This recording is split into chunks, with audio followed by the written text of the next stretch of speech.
The Mediterranean Basin is one of the planet's most biologically rich and complex regions. The crossroads of Europe, Asia, and Africa is considered to be one of Earth's biodiversity hotspots.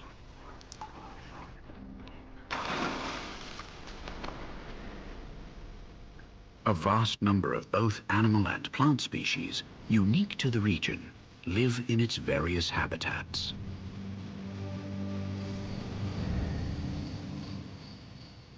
The Mediterranean Basin is located in one of the planet's temperate zones.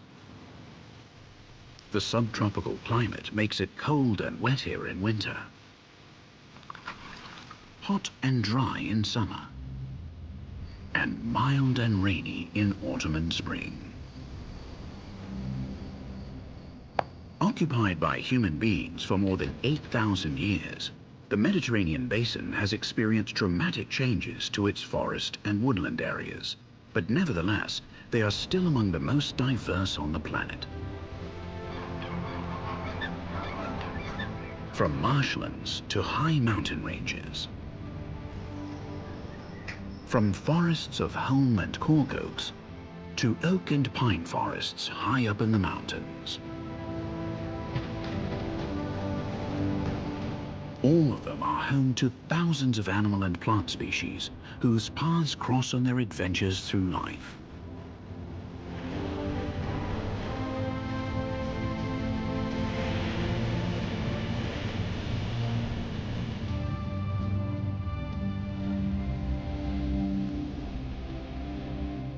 And each one of them has a story to tell. Stories of the Mediterranean forest. Wintertime.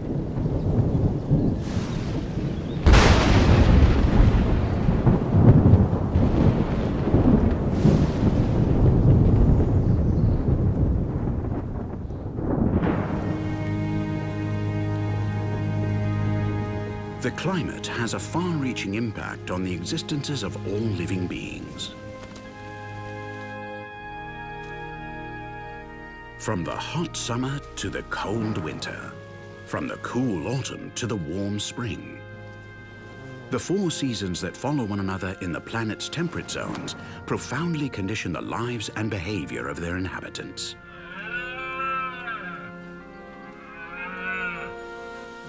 Having survived the hot summer, when temperatures can reach more than 40 degrees Celsius, the inhabitants of the Mediterranean forest have to pass an even tougher test, if that's possible: the winter cold.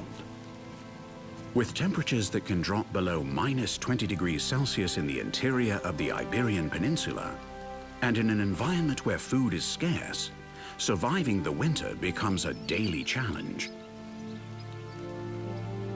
Many birds prefer to migrate to warmer places than to have to bear the severity of winter, even though that may mean having to travel thousands of kilometers.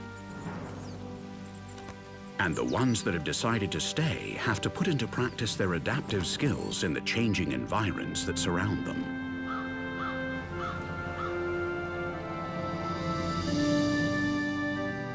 In September, the intensity of the sun's rays gradually diminishes. The days are shorter and shorter, the nights longer, and the temperatures start to drop. As less of the sun's energy reaches the planet, the plant's production of chlorophyll declines. Little by little, the green pigments in the leaves break down, revealing the yellow, ochre, and red pigments that were hidden before.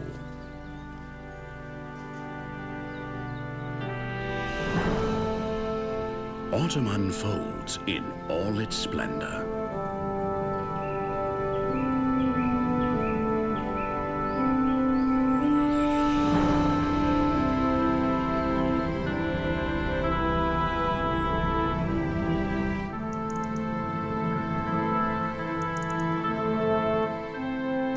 During the warm autumn, the trees and bushes offer up the best of themselves, their fruits.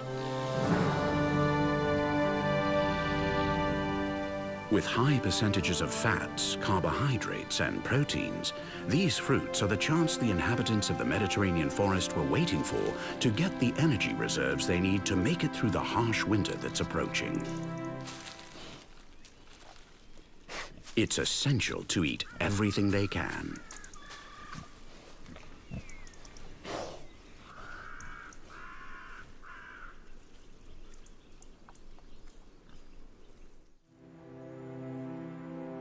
In the Northern Hemisphere, the astronomical winter begins with the winter solstice on the 21st of December and ends on the 21st of March with the spring equinox. Nevertheless, the meteorological winter starts in early December and finishes in late February.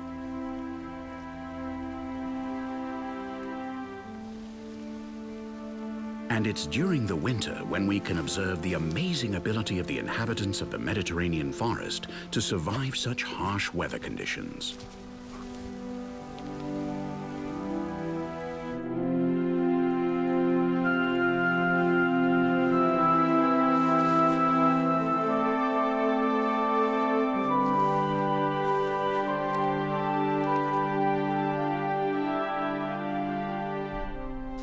The little denizens of this complex ecosystem have also had to adapt in order to make it through the winter. Although some species of insects may migrate in order to survive the winter cold, the most common strategy in the Mediterranean forest is hibernation. The decreasing hours of sunlight set off the alarm in the biological clocks of insects. For many of them, it's a signal to go into diapause, a state in which their metabolism slows down, suspending their development and mobilizing their fat reserves in order to keep them alive under the leaves, buried in the soil, or in holes in the trees.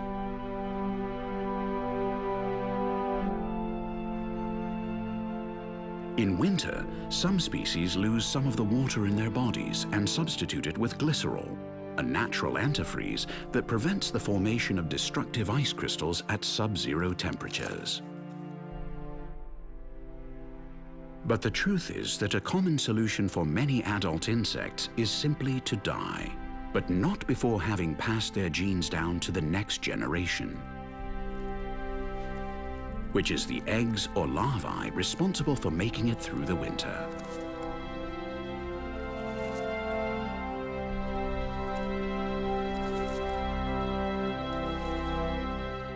Many of these larvae hide under the tree bark, boring tunnels and feeding on the wood.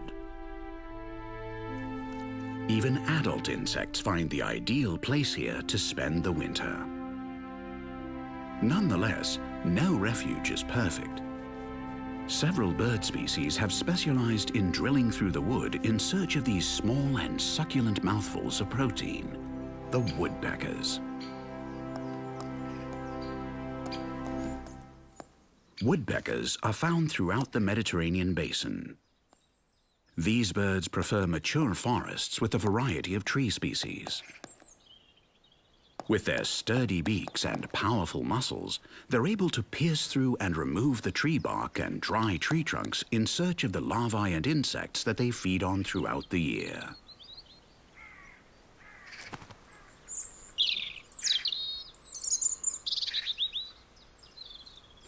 Many of the small birds that live in the Mediterranean forest have adapted to the cold. To withstand the winter, they have eaten enough to build up a good fat reserve. But that doesn't mean that that stored energy ensures their survival. Those fats are only used to provide extra energy in moments of thermal stress or during the night.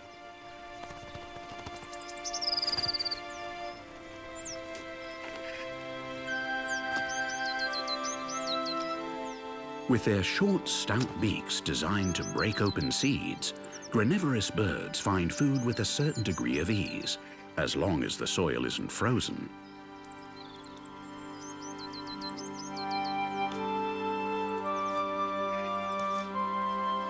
Nevertheless, those insectivorous bird species that don't migrate to warmer climes have adapted, changing their diet during the winter.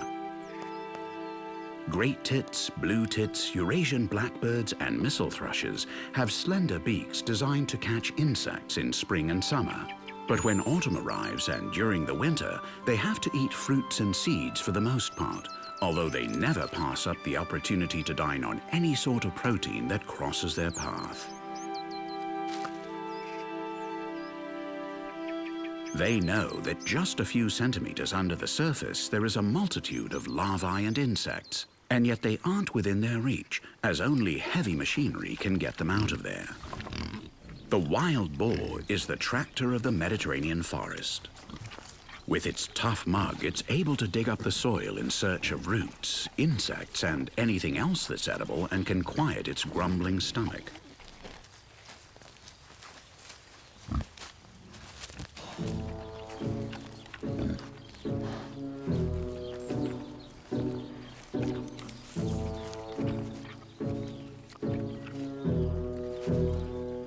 Worms, larvae, and many other invertebrates are swarming underground, developing at the same time as protecting themselves from the cold temperatures outside. The subsoil is the pantry that supplies a large part of the proteins that wild boars consume during the winter.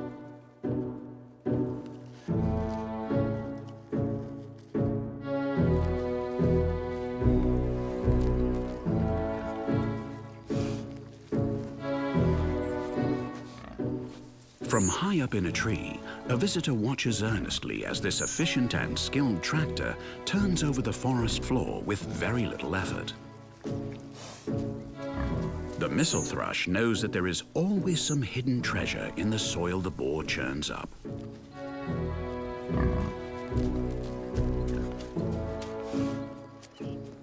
When the boar leaves the place is the moment that many were waiting for.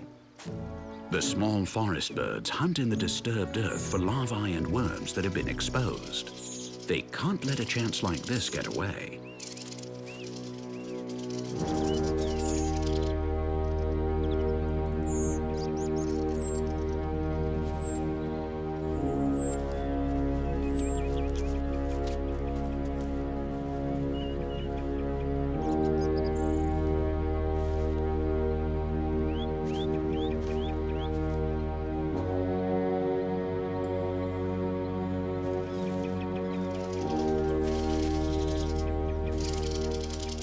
In the Mediterranean forest, many eyes are watching and nothing goes unnoticed.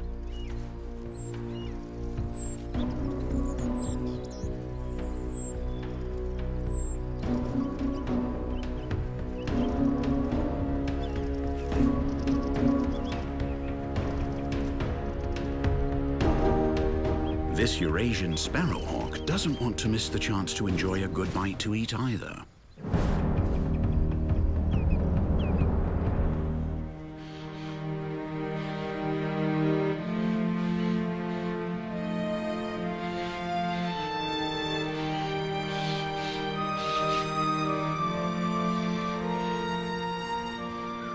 The trees and bushes also use a variety of adaptation strategies to survive the cold winter months. When maintaining their foliage takes more energy than it produces, the most beneficial strategy for the oak trees is to shed their leaves and spend the unfavorable season in a state of low activity or repose. When they cut off the supply of sap to the leaves dry out and the wind and rain make them fall, leaving the branches bare and the ground covered with millions of leaves that begin to decompose. Nonetheless, the holm oak strategy is different.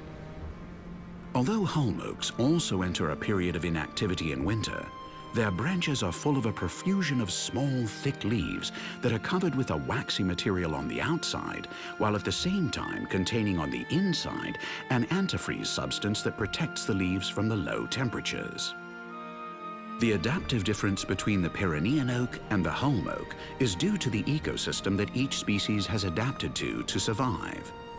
Unlike Pyrenean oaks, which live in areas with greater humidity and more fertile soils, where it is easier to get the necessary nutrients to produce all the new leaves each spring, Holm oaks live in drier and hotter terrain with few nutrients, and so it is much more expensive to produce their thick leaves in terms of energy. Holm oaks can't afford the luxury of losing all their leaves each year. Nevertheless, every year, with the aim of perpetuating the species, holm oaks produce large quantities of acorns.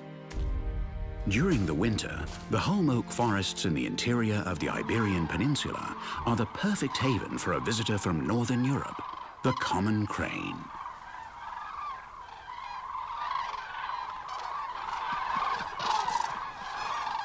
Squadrons of cranes ply the skies in vigorous and sustained flight, constantly trumpeting. This is one of the most common and emblematic images of winter in the Mediterranean forest.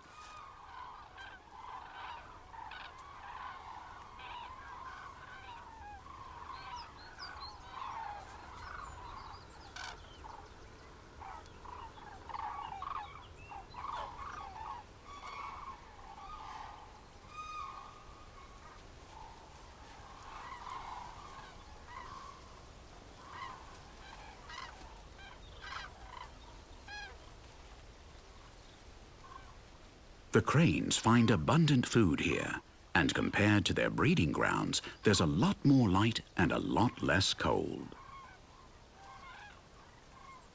These huge and unmistakable birds arrive on the peninsula around the month of October and stay until February. During the first few months of winter, they eat almost nothing but acorns. And once that resource has been used up, they feed on the grains of cereals left lying around on the ground and the tender shoots of recently planted crops, in addition to plant bulbs, legumes, worms, snails, and occasionally small vertebrates.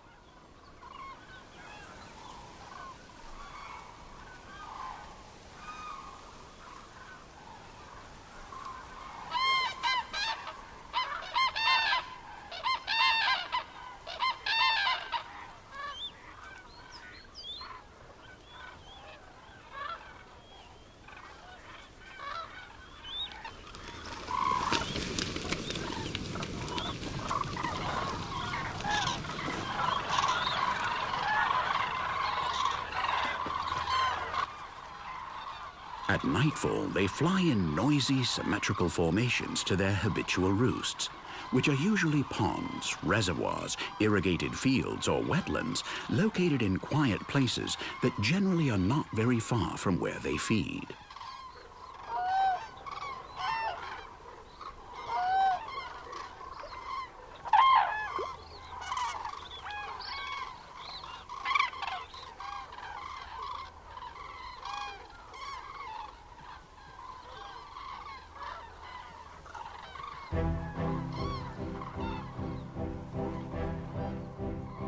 The cold nighttime temperatures cause the water vapor to condense.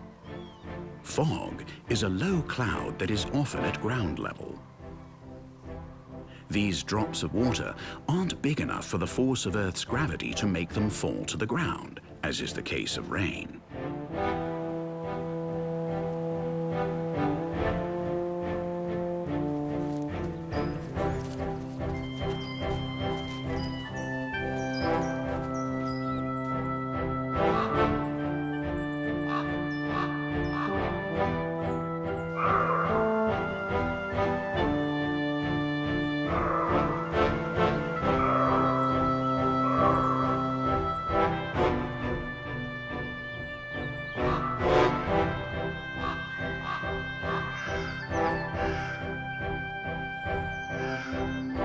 With the first light of dawn, the inhabitants of the Mediterranean forests start their daily quest for food. These Iberian magpies are eating peacefully, whilst the lookouts have to be very alert for the dangers that threaten the group.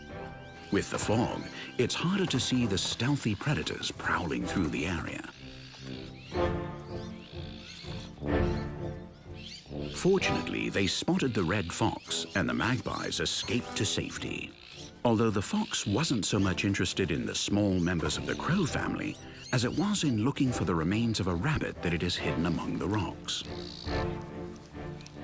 The big racket caused by the shrill magpies has put this roe deer and her fawn on the alert.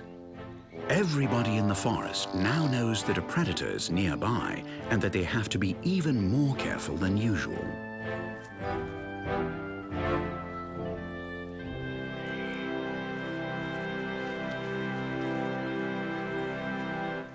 The crane's trumpeting also announces their departure. It's time to leave the roost and go in search of their daily sustenance.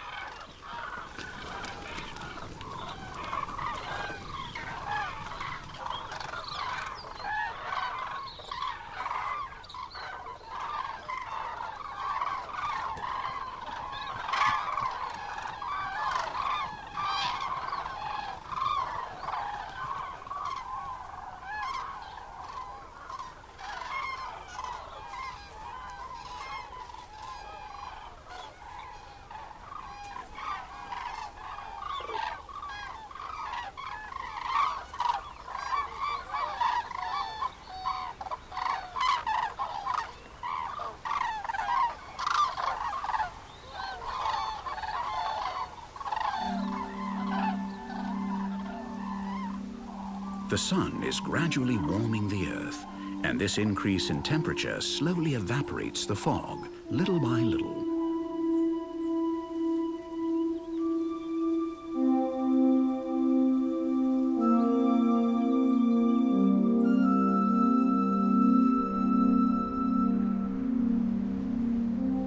Fog occurs mainly in the coldest months, but the most characteristic weather phenomenon in winter is snow.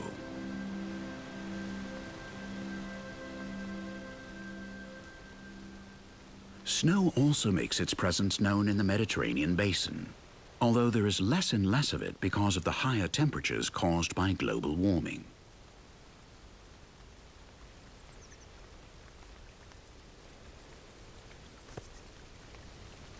The white blanket covering the ground doesn't deter its little inhabitants from determinedly looking for food. They can't afford to stand idle, and any bite to eat is welcome.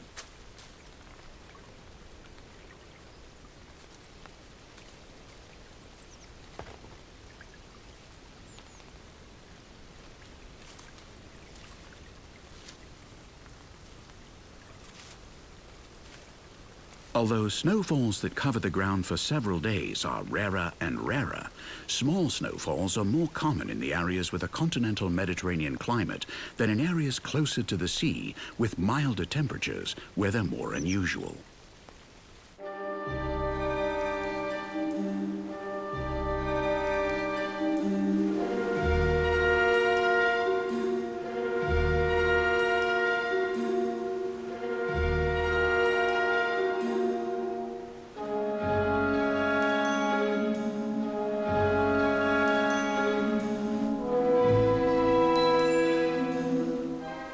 The sunrise is welcomed by almost all the inhabitants of the Mediterranean forest, which take advantage of the slightest chance to warm themselves with the sun's rays. Spreading their wings, the vultures warm their bodies and so alleviate the cold from the low temperatures.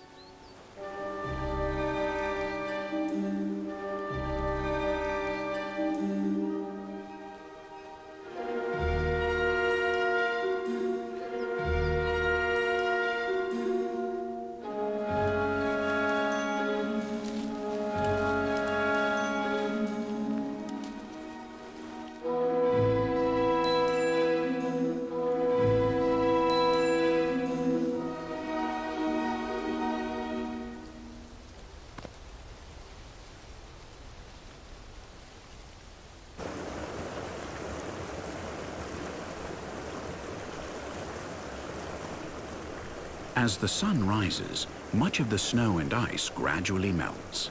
The rivulets and brooks flow freely, allowing the small birds of the Mediterranean forest to drink.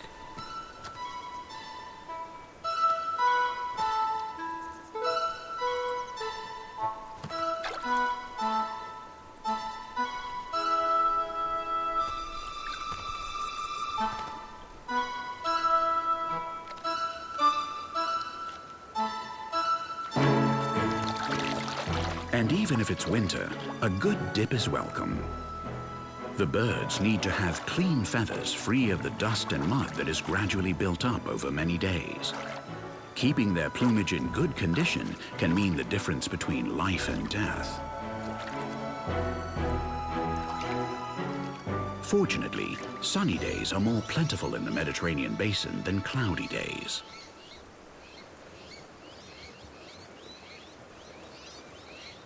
The sun has a beneficial effect on all living beings.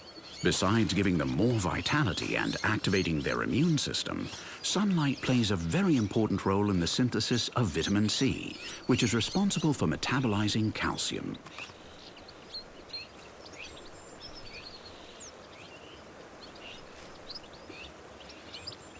European goldfinches eat grain, and they specialize in getting seeds from thistles. In wintertime, they wander the countryside, grain fields, and other open spaces where thistles and other herbaceous plants loaded with seeds abound. Dry herbaceous plants are a great source of fiber for many other animals. The big herbivores also eat dry grass, even though it's less nutritious. They have to make the most of every source of food they come across. Their lives may depend on it. The Iberian ibex feeds on both herbaceous plants and woody ones. The males and females choose their diet according to the available resources and to the quality of their fiber.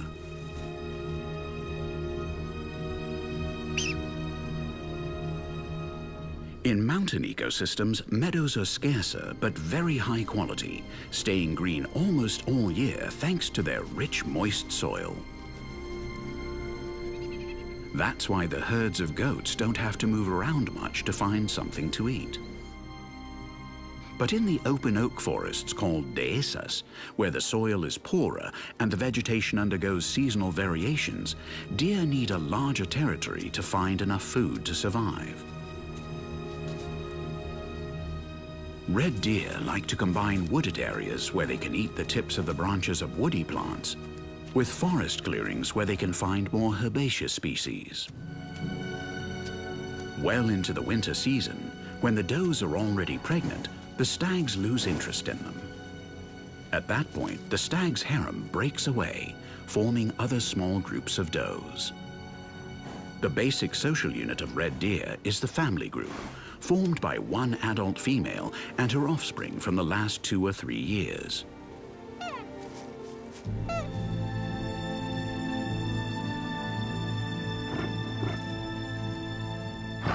From the time they turn 2 years old and practically until they die, the does can produce 1 fawn a year, although not all of them survive their first winter.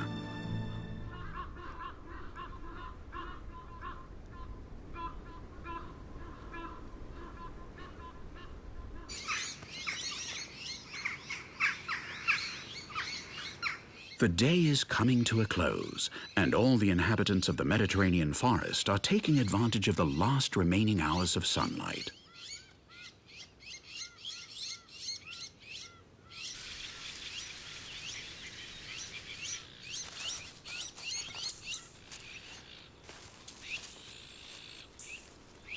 Nightfall doesn't mean that peace will reign in the forest.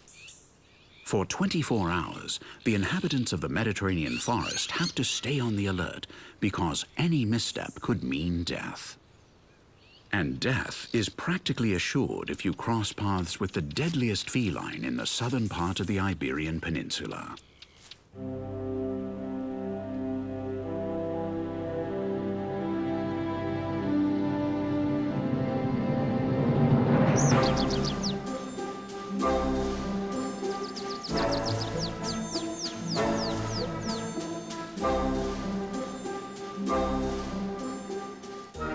The Iberian lynx is a generally solitary animal linked to the Mediterranean hillside that is mainly active at twilight and during the night.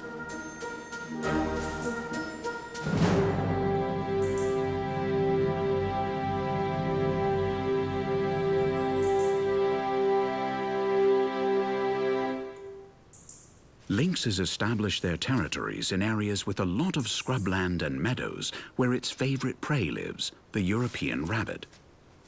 although it is also able to catch partridges and many other bird species. In the winter months, when the rabbit populations are low, they can also hunt young deer and even juvenile mouflon.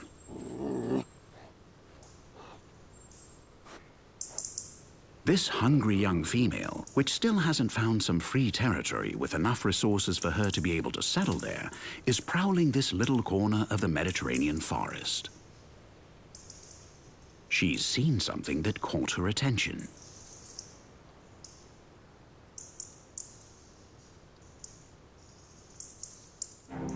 A fawn that hasn't managed to survive the hardships of winter might be the one to satisfy her hunger. But she's not at ease. She looks around nervously. She's entered a territory that's not her own.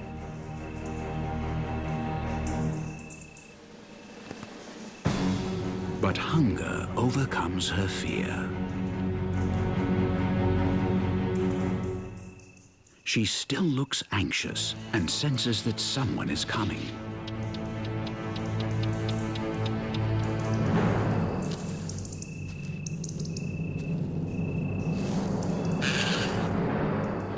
The shrieking jays confirm her worst fears.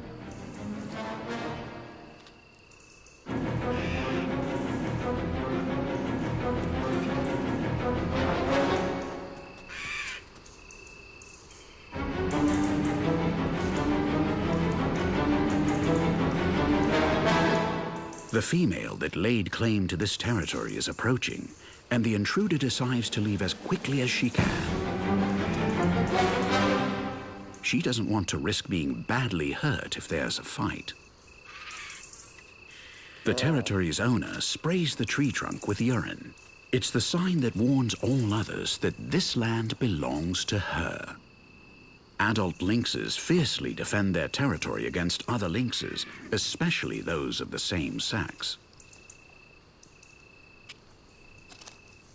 Her attention is also drawn to the lifeless body of the young fawn.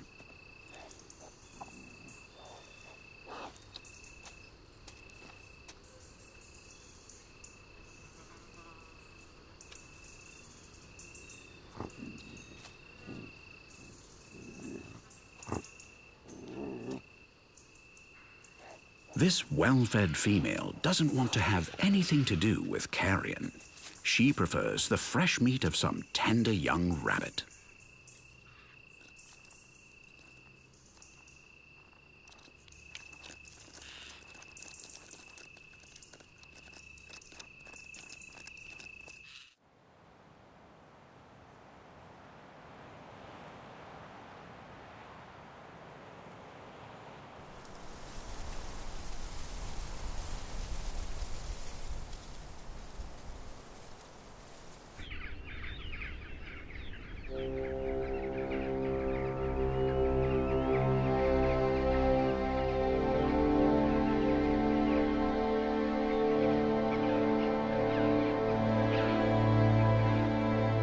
The steepest areas in the Sierra Morena, where the rocky cliffs rise like tall castles, is the territory of the Bonelli's eagle. The Bonelli's eagle is a large, strong bird of prey whose 2 kilos in weight and wingspan of 1.5 meters make it the most acrobatic eagle in the Mediterranean forest. Its diet is quite varied. Partridges, jackdaws, rabbits, and pigeons are its most common meals.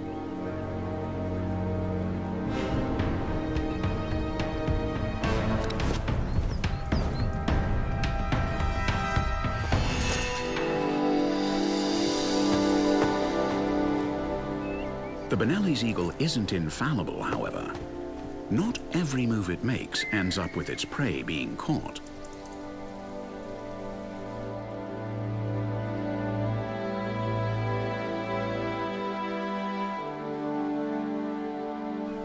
One of the onlookers that saw the eagle's attack fail is a blue rock thrush. Adult male blue rock thrushes boast very characteristic blue plumage that makes them unmistakable. Something frightens this male, which quickly flits off to hide. This time, the Bonelli's eagle has been lucky, and his hunting has yielded a pigeon, from which he plucks the feathers little by little. These lovely birds of prey breed during the winter and usually build their nests on rocky cliffs and canyon walls, where they typically raise 2 chicks.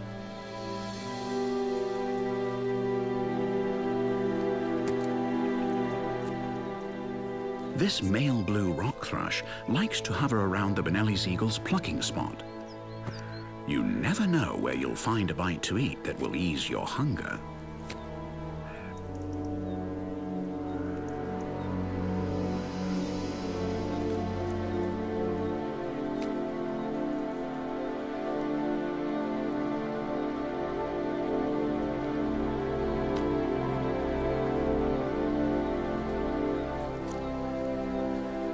Once he has plucked the pigeon, the male Bonelli's eagle offers it as a present to the female that he's courting.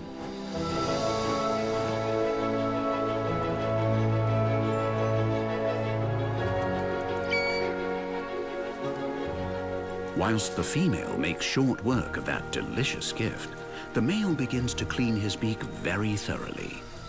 One must not neglect one's personal hygiene for a single moment.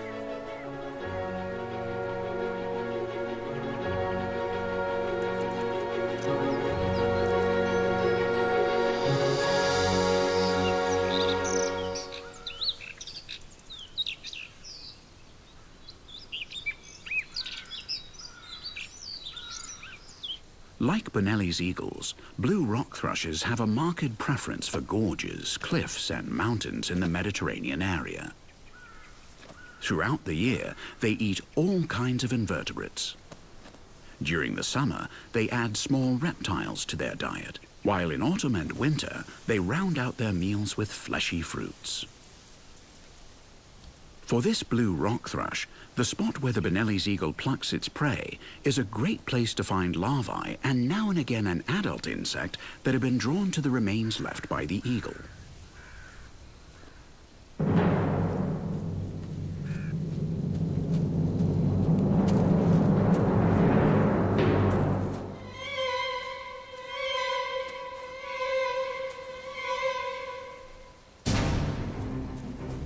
The red fox is also looking for something to fill its belly, but it's not going to get the drop on the blue rock thrush that easily.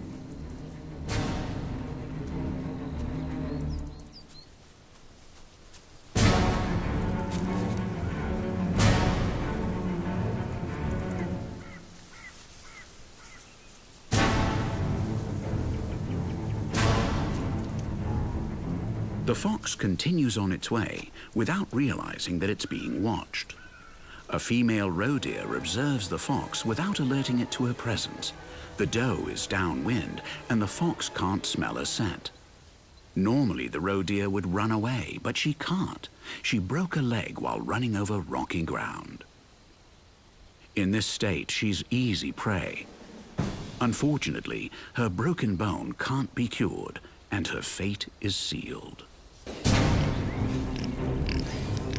Not far from here, a lone wild boar carries on with its daily task of digging up some grub.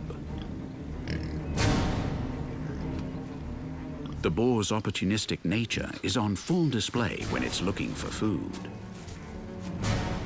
There's no kind of food that this species can't eat. And what's more, it finds the right balance of animal and plant proteins in every one of the ecosystem that it lives in.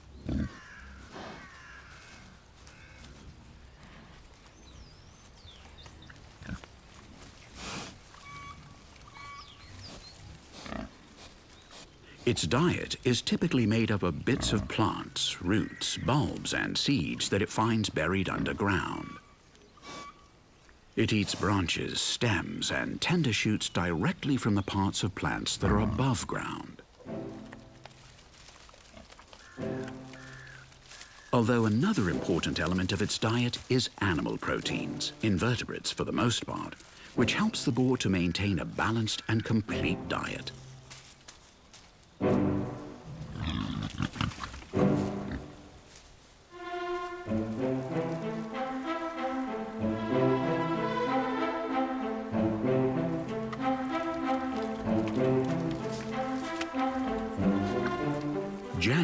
is usually the month with the lowest temperatures.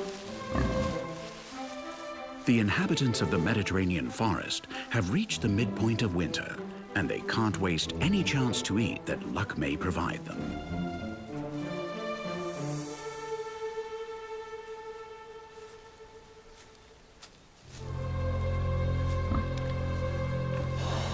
The lone boar has got lucky.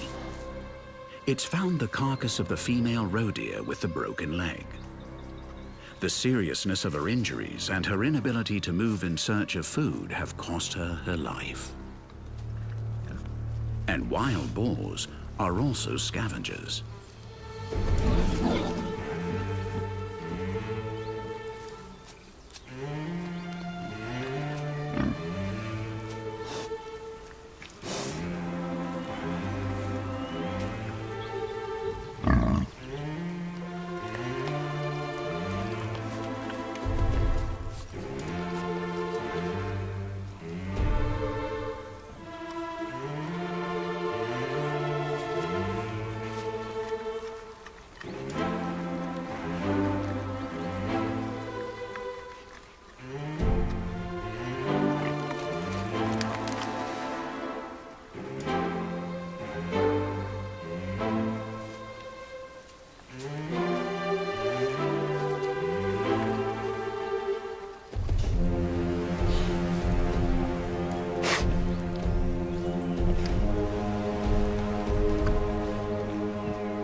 A red kite watches the scene intently.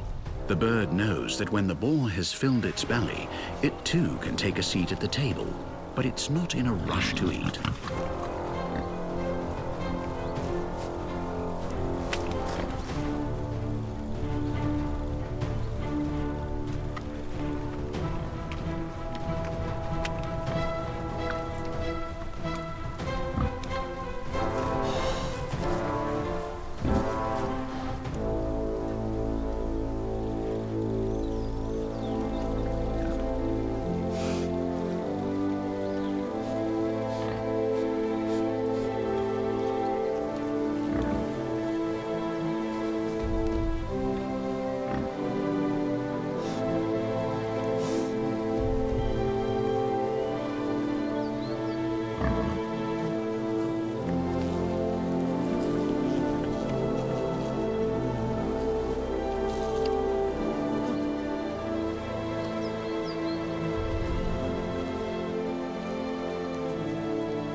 The red kite wants to make sure that the boar isn't coming back.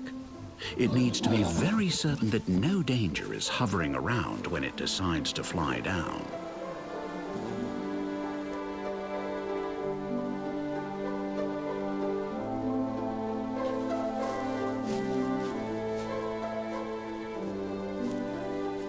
This mid-sized bird of prey is a poor hunter. Its prey tend to be small or easy to catch, like weak or sick animals, so it often eats carrion too. The chance to wolf down several nice slices of deer is a great opportunity.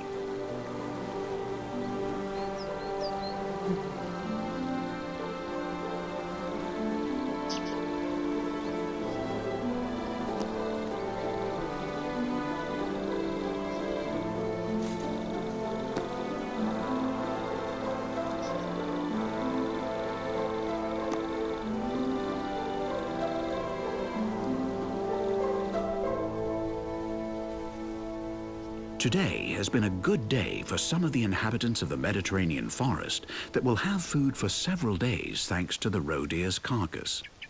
Thus death transforms into life.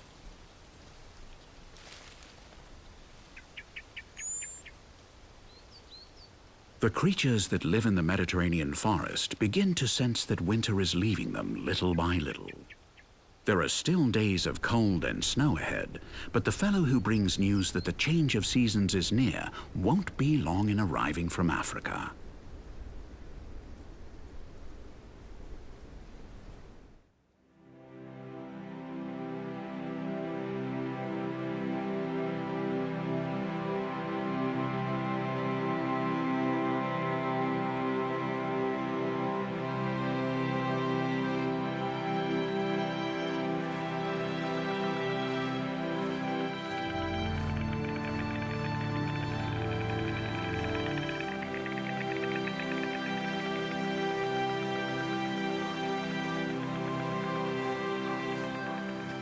In early February, the storks return to their breeding grounds, where it's already much easier to find food. The days are growing longer and the temperatures are gradually rising. Although winter still isn't over, the mating pairs are already meeting up again after months of being apart in warmer lands. They only come together to bring forth a new generation.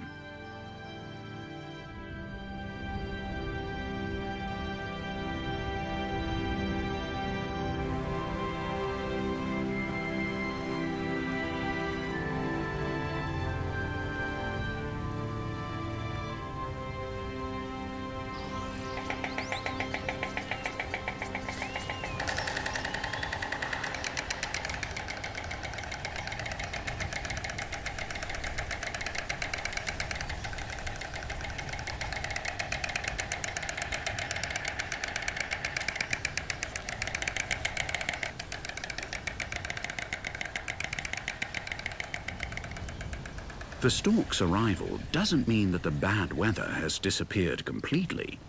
During the month of February, there can still be frequent snowfalls and the temperatures remain low. But despite that, the storks have a lot of preparations to make before they can bring their little chicks into the world.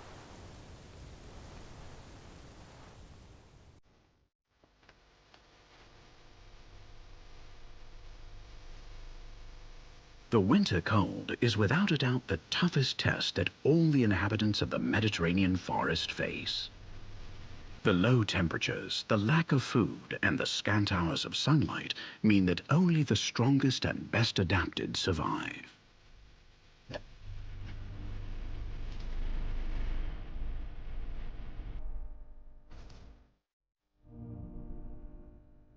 Nevertheless, survival is also often a question of luck. You never know who or what you're going to run into, and a stroke of luck may mean the difference between living and dying.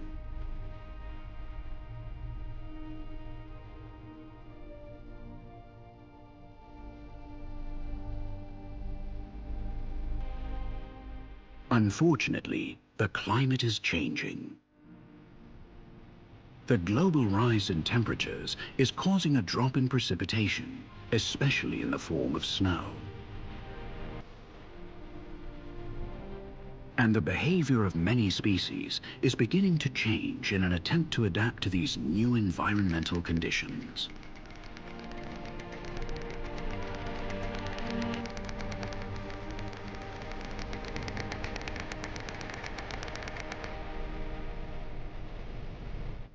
It's at this moment when we can see fully that life opens a path even in the worst circumstances, and that we living beings are ready to fight to survive in any situation, even in wintertime.